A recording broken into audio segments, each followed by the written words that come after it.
Wyciskevich. Yeah. I'm one of the born here. Born here. You are like a munch cake. That's right. Okay, go ahead. Let's talk about.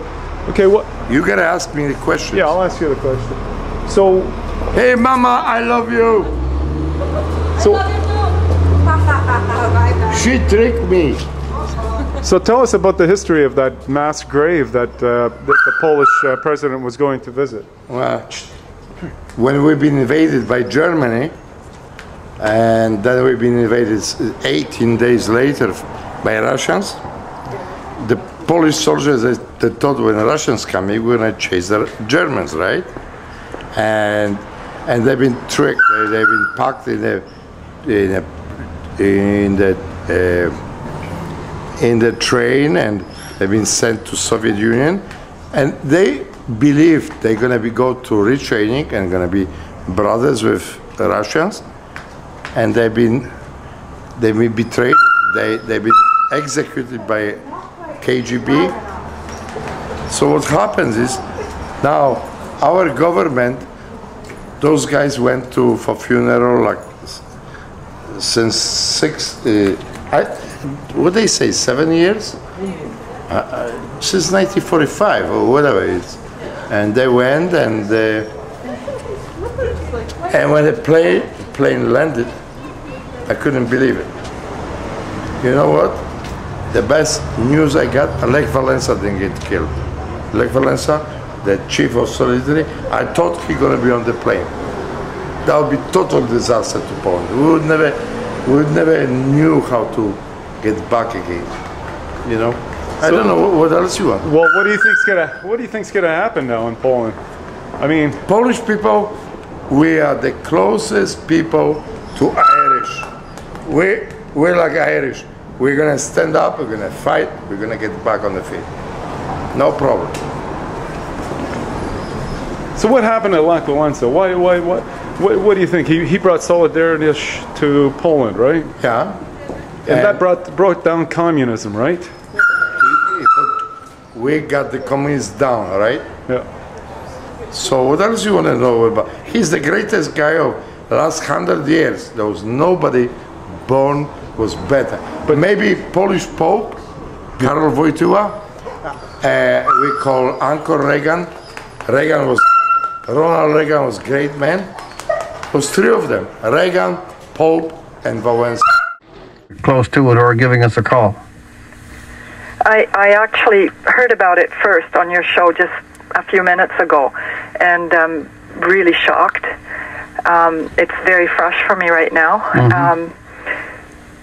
I was born in England and came here as at 6 years of age. Yes. And the first thing is I grew up here in democracy and in freedom, always wondering whether in my lifetime Poland would have freedom. Yes. So the first thing that struck me when I heard this was just a sort of re-traumatization, where for a split second you wonder whether this would affect the country and its freedom, whether this is something that could plunge it into chaos, or whether it was, like somebody else mentioned, that conspiracy, especially on this anniversary. So all those thoughts come into your mind first. And then something that your email correspondent mentioned is that Polish spirit. They fought for that freedom numerous times, not just this time when they've had it. And that sense of faith I have that they must have things in place to have people to step into this in the interim, and to have a democratic way of reestablishing the leadership in all those important areas. One thing that really grieves me that it's not the first time, and not just in Katyn, that intellectuals have either perished or had to flee the country, and so Poland has had a loss of its top people numerous times over hundreds of years. One thing that also struck me as I heard it right now, in terms of its timeliness, one of my parents has just gone this afternoon to a very special celebration that's been going on for over 50 years here in Canada. As people may know, that Pope John Paul had been involved in Polish scouting, and it's something that's not just for children.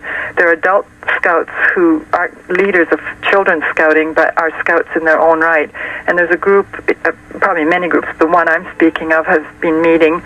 So twice a year at Christmas and Easter, they have a celebration to get together, and it's a very, very close bond.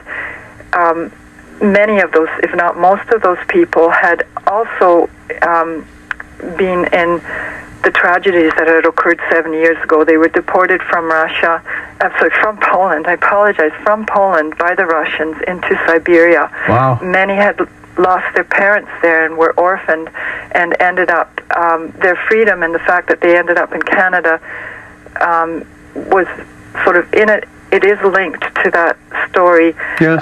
The Katyn was the massacre of officers, and most people don't realize that there were many, many ordinary soldiers who became prisoners of war and were held as prisoners of war in Russia. And the reason that some perished there, obviously, but the reason that they were freed was when Germany attacked Russia, Russia became an ally. Right. And Great Britain at that time was very instrumental in the release of these prisoners of war so they could be taken to various parts of Great Britain, rested up, retrained. They were already soldiers and officers and air pilots and so on, and they became part of the Allied forces. Yes. At that time, when the discussion was going on to liberate them and to release them, General Anders, a young general in the prison in Russia, Polish general, realized that there were also many, many civilians, in particular children, who were now orphaned all over Siberia, and that if they weren't released at that time, they would perish there. Mm-hmm. They would just end up staying there, as had happened in previous deportations in previous generations.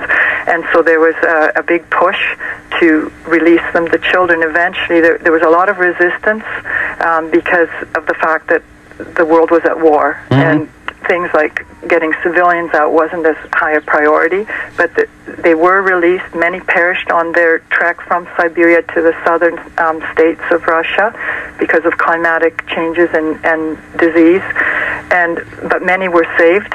They went through what is now Iran, but through Persia, where they stayed for a period of time. Many died also in the state, if people remember Biafra, when they would be so distended. They were so starved and so ill at that point, they didn't make it. But many also were saved, and they were sent to various countries for the war period. Yeah. And the first country was India. This group now, and my mom in particular, as one of the translators of a book that's just come out months ago in English translation that was put together by these people to commemorate and make sure that this history is remembered, because as the previous caller had said, Katyn was covered up, but so is very much the deportation of the civilians. Yes. And at Sunnyside here in Toronto, there's actually a memorial.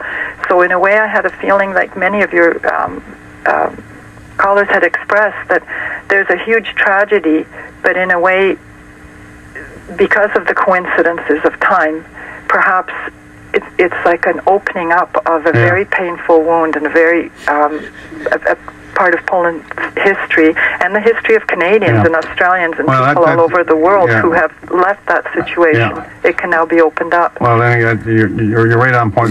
You came right from the Solidarność times. What happened to you? Yeah, I was prosecuted because I believe in freedom. I always believe in my country is US of A. I love United States. I love Canada. I believe in freedom. That's why I came. I've been tortured. I've been beat up a bit.